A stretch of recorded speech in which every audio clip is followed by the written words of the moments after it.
పసుపు నీళ్ళు పెట్టి అడిగిరంటున్నా పాపం తెలుసని రేవంత్ అన్ను నువ్వు మళ్ళీ ఇంకోసారి వెయ్యవు. రేపు డిసెంబర్లో వెనుక డైరెక్ట్ ఎంట్రీని పెట్టి కడతారు. పుర్ల మందు అంటే హార్పిక్ బాత్రూమ్ క్లీన్ పెట్టి కనుక కడతారు. ఇజ్జత పోదు అనవసరంగా.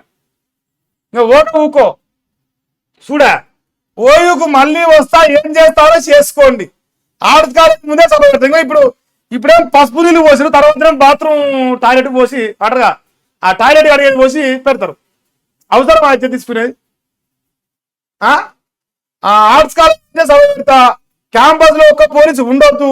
అడ్డుకుంటే నేను సమాధానం చెప్తా. ఏం చేస్తావు? అడ్డుకుంటామని ఇంక అరెస్ట్ చేసినాం. ఇంకేంది ఉద్యోగాలు ఇస్తుంటే వద్ద నిరుద్యోగం ధర్నా చేస్తారు. ఓయమ్మ ఏ రాజులో ఉద్యోగాలు ఇచ్చిన ఇయ్యలే 55 కేసీఆర్ ఇచ్చిండు, 5 తుప్పకాయలు 5 ఏళ్ళు ఇచ్చిన అంటారు. నిరుద్యోగం చెప్పిరు. పంచాయతీకి ప్రభుత్వం దగ్గర భూములు లేవు, ఖజానా మొత్తం ఖాళీ అయింది. కోదండరెడ్డి మళ్ళీ ఎంఎస్సీ చెప్తా, ఎవడు అడ్డొస్తాడో చూస్తాం. ఓయూ బడిలో సీఎం రేవంత్ రెడ్డి. ఇప్పుడు నువ్వు పత్తితు లెక్క ఎన్ని డైలాగులు పలుకుతుంది, మంత్రాలు చదువుతాయి. ఆ మంత్రాలకు ఇంకొక చింతకాలం రాలుతలేవా?